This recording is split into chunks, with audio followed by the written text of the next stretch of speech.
We're talking about some of the many, many TV movies that you have done and cast and brilliantly with big names, as well, of course, doing your motion pictures. But I want to also mention something called A Whisper Kills with Lonnie Anderson.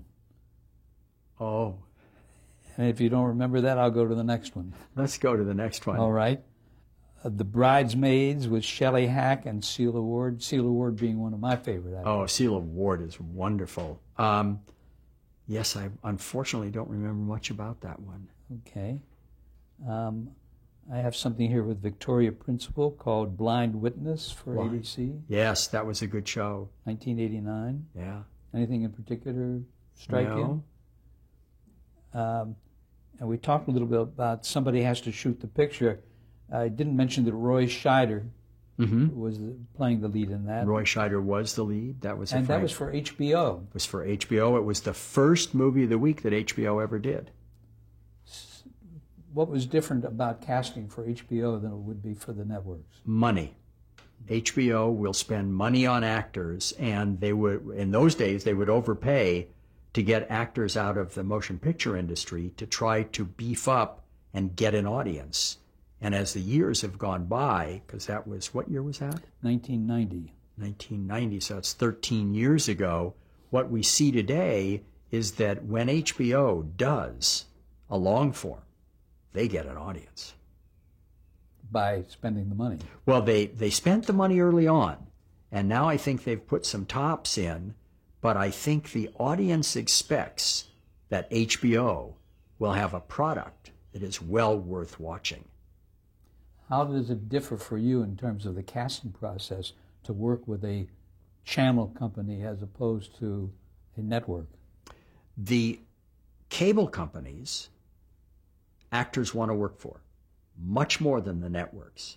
And I think the reason is that HBO and Showtime and Turner have proven that they do really quality long forms or movies of the week.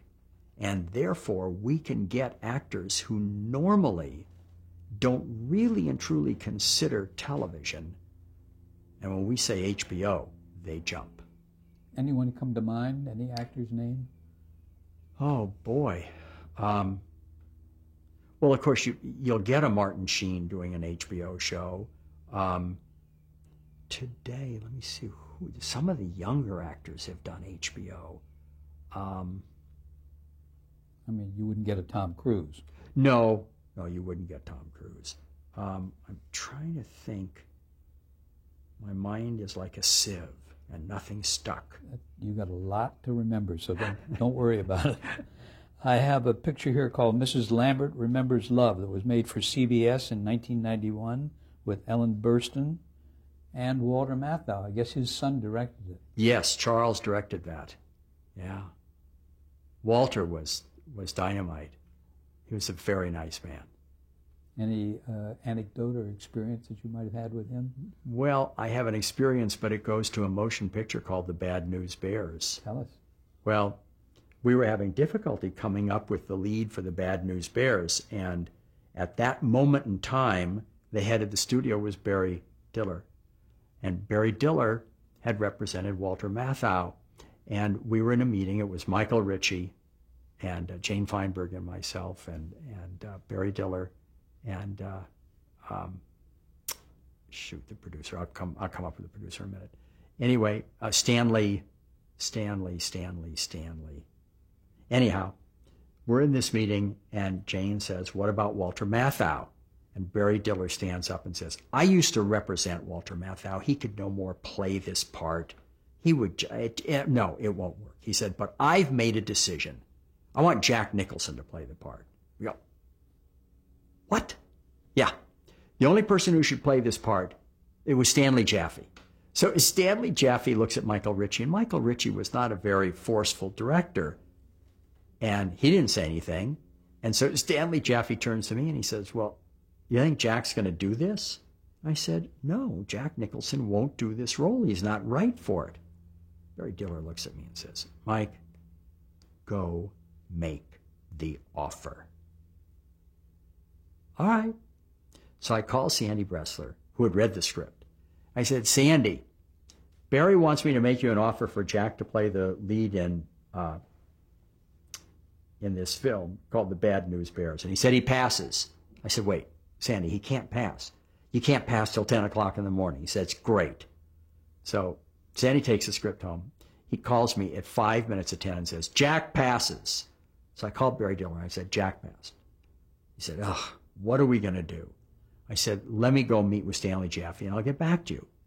So it's almost the same story that we had earlier about television on this motion picture. So Stanley Jaffe and Jane Feinberg and I walk into Michael Ritchie's office and we said, we think it should be Walter Matthau. And Michael Ritchie says, yeah. He says, I agree with you. So we get on the phone and we're on the speakerphone and Barry's in his office. I said, Barry, we're all here together and we'd like to go with Walter Matthau to play the role. And he says, look, he says, I've told you before, I don't think the picture's going to work. And he said, actually, I think if you go with Walter Matthau, and I'm not going to stop you, he said, I think the picture is going to fail. And I said, Michael? And Michael Ritchie said, well, Barry, I'm not sure. I said, Barry, we've made the decision. We're going to go with Walter. All right. Hangs up the telephone. Now, I don't know if you saw the film, but Walter Matthau was so amazing in the part, and I think back, could anybody have done any more with that part than Walter Matthau? It's beautiful. Yeah. Let's skip all these other TV movies for the moment because of time strictures here and get to the craft of casting for television. Describe how you conduct your casting sessions. Well, for us, we don't really believe in reading actors. We will read actors with a director, but I think it's fairly presumptuous for a casting director to read an actor. My theory is if an actor walks into my office and has a resume that indicates a professional background, that is, somebody who has studied the process of acting, who has appeared either on the stage or in little theater, and is a professional, far be it from me to say whether they can read the English language or not. And therefore, when we meet actors, we meet them. We discuss their resume, we discuss their last film, we look at tape on them, we look at things that they have done.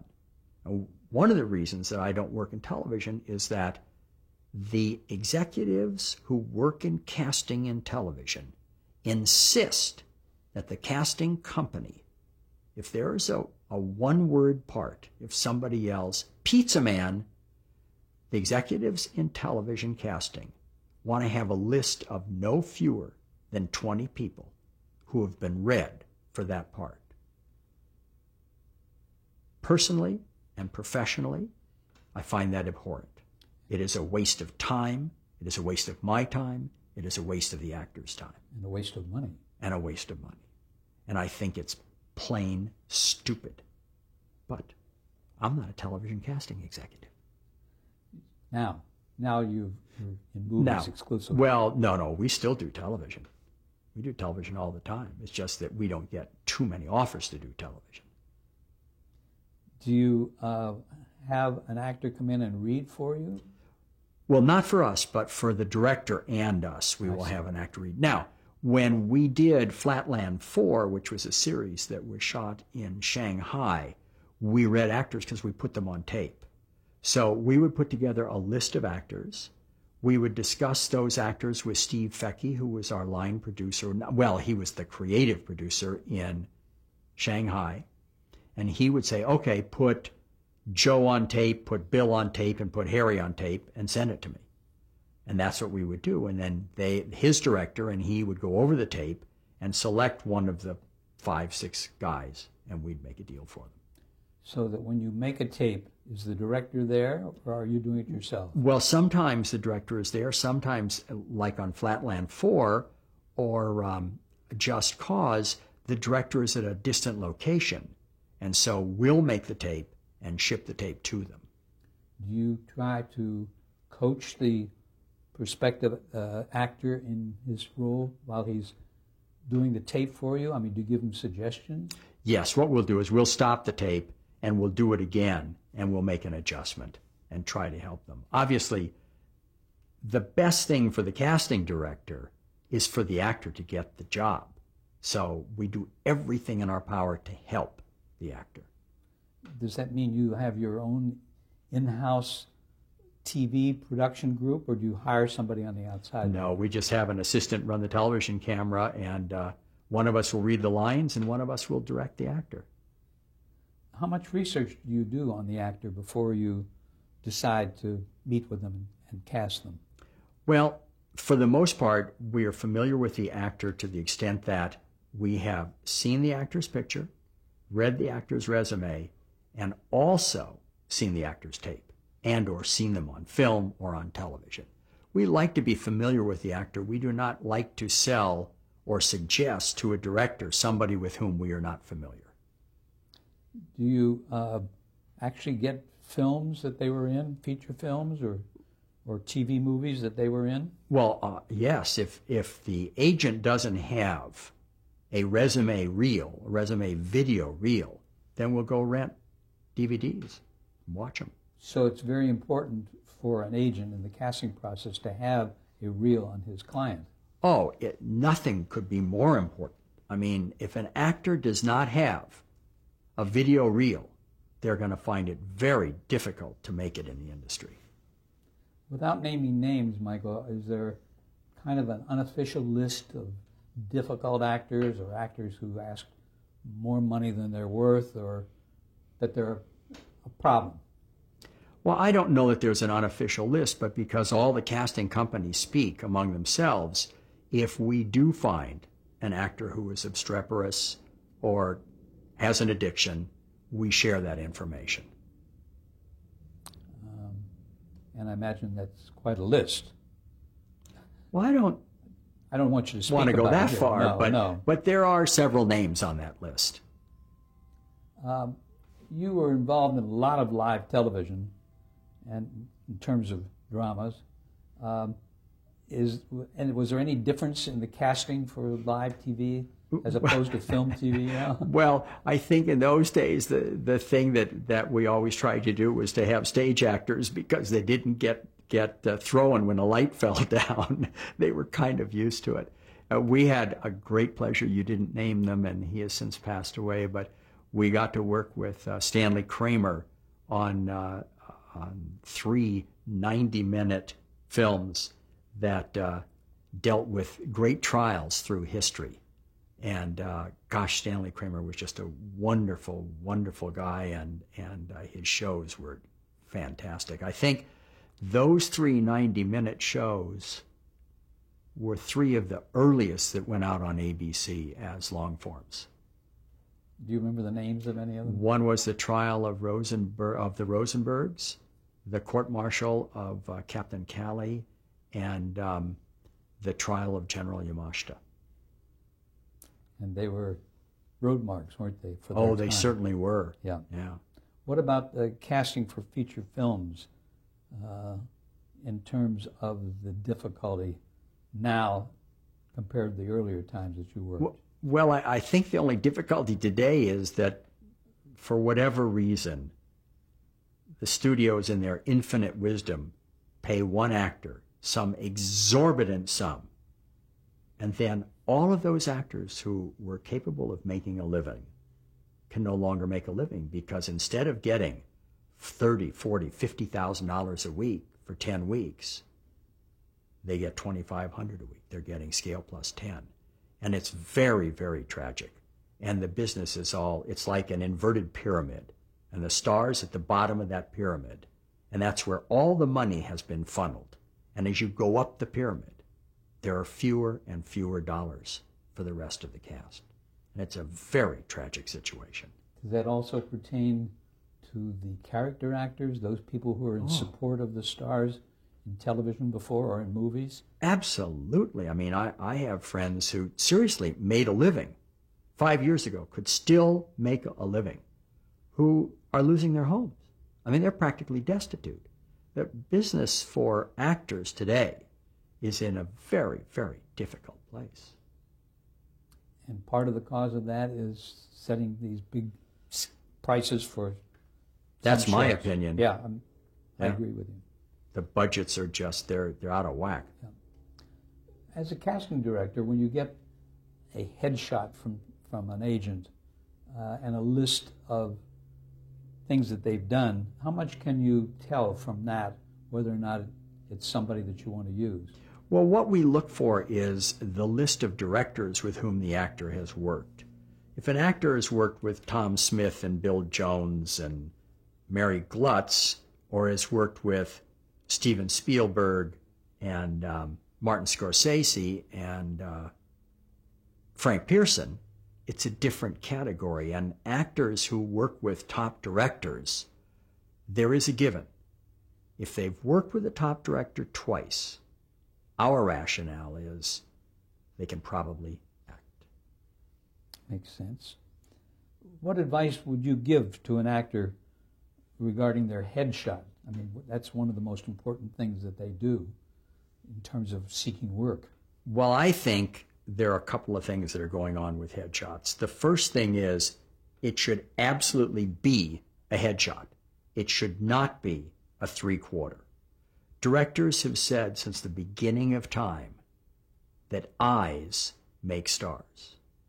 The director wants to see the eyes of the actor on that headshot. Therefore, a headshot should be 8.5 by 11 or 8 by 10 on double weight matte paper in black and white, and it should be a close-up. What should be on the resume of that headshot? Well, the resume should include, among other things, their formal education, the people with whom they have studied, hopefully with the time they have studied. For example, if one studies at the Strasberg Institute, and if they did it for a summer session of 6 weeks, they should say 6 weeks at the Strasberg. If they're a graduate of the American Academy, they're a graduate of Yale Drama School, that's very important. Then they should put their theater, their television credits, and their motion picture credits, and who directed the television and motion picture in which they appeared, and the theater where they did their theater performances. And then, of course, it's imperative that they have their special skills and abilities listed. Like Well, character parts? what can they do? Not necessarily character parts, but I'll give you an example. Let's say we are doing a medical show, and we need an actor who can run an MRI machine. Well, there are a ton of actors out there who could play the role, but there will only be 2 or 3 who can actually run an MRI machine. So if that's listed under special skills and abilities, you're going to come in for the reading, because we can't train an actor how to run an MRI machine, but an MRI operator who acts, he or she has a shot. Good point. What is stunt casting? Stunt casting is taking all these weenies who have been on reality shows and telling the world that they can act and putting them in co-starring roles in television movies or on television series. And I think it's a travesty. An actor, to me, is an individual who has devoted his or her life to the professional study and execution of the acting process. Did you have stunt casting early on, or was this a new maneuver? Well, unfortunately, there have been occasions where a named person who is absolutely wrong for a project has been put into the project in order to help sell the project. And I would call that stunt casting. But it was much less years ago. In the past, when we worked with the Richard Brooks of the year, the Franklin Schaffners of whichever year it was or whichever decade it was, these men wouldn't stand for that. They wanted actors. They didn't want somebody's girlfriend, and they didn't want somebody's cousin. They were going out on a limb.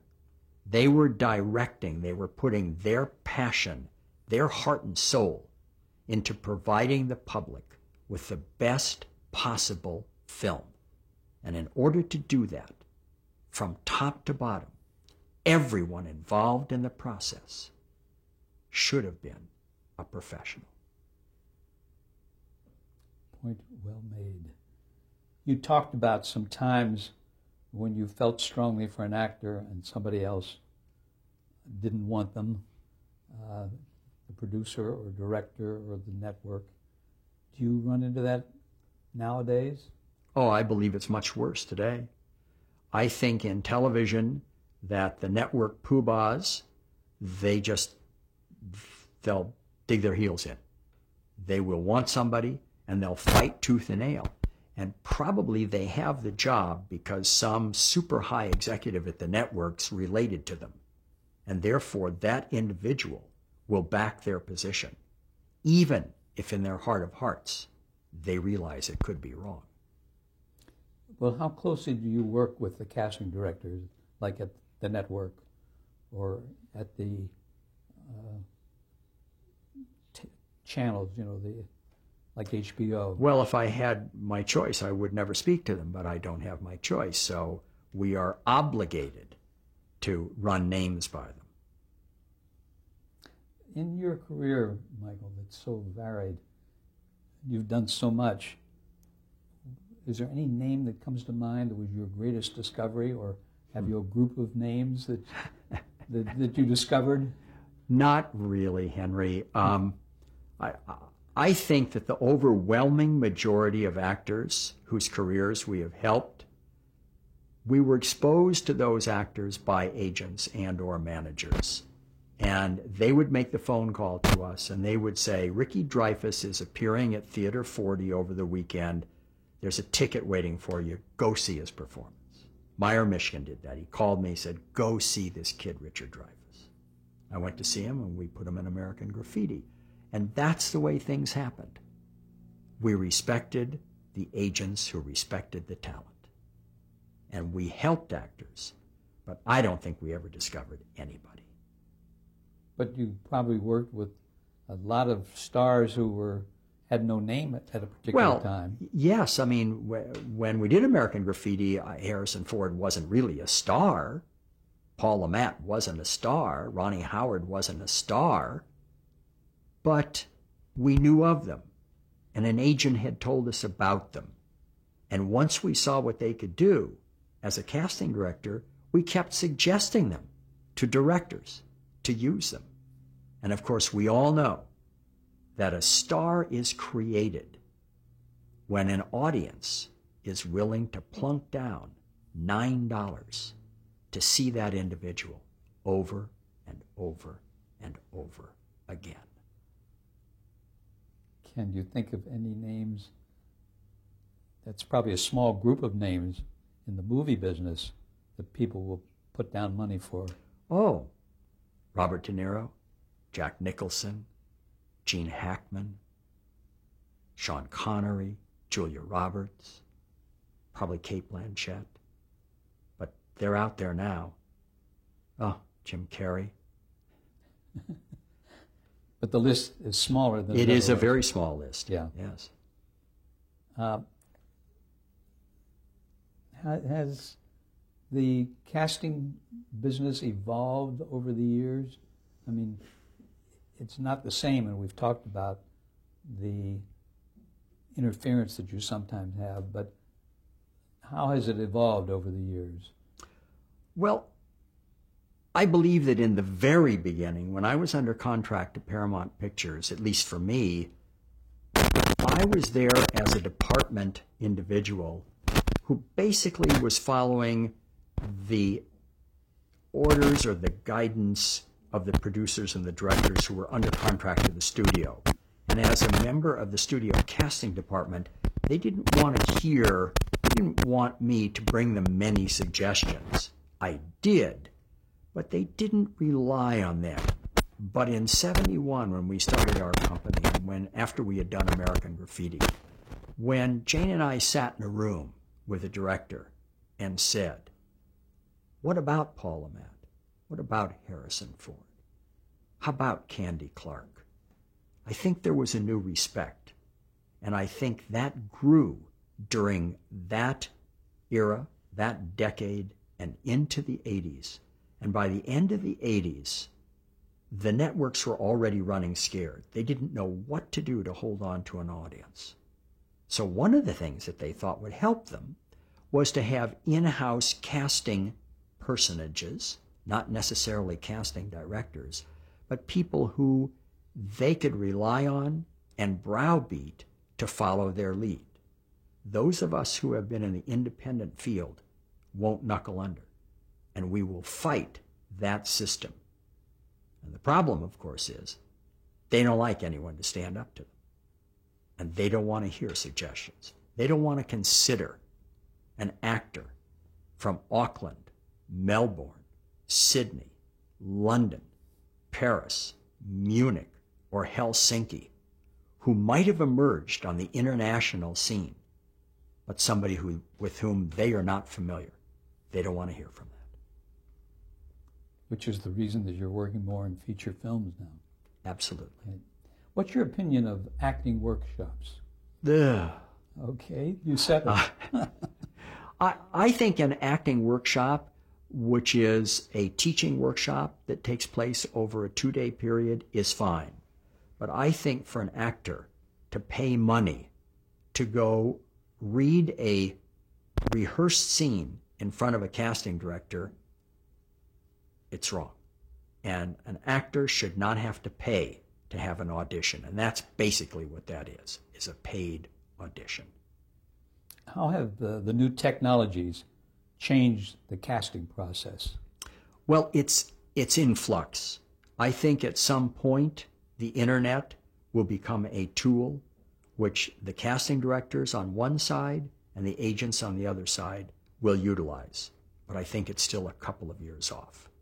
How would that work? Would the talent have to pay to be on the internet? Probably the talent would pay a minuscule sum of money, like maybe $10 a month, to have their picture on a service, and the agent would be given the service for nothing. The agent would read a breakdown and then put up his or her suggestions and send those to the casting service.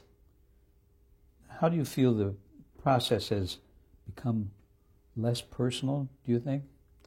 Well, in the old days when we were all at studios, agents would come into our offices. They'd bring their books and show us pictures. And there was great personal interplay. Today, it's all done by telephone or fax or email.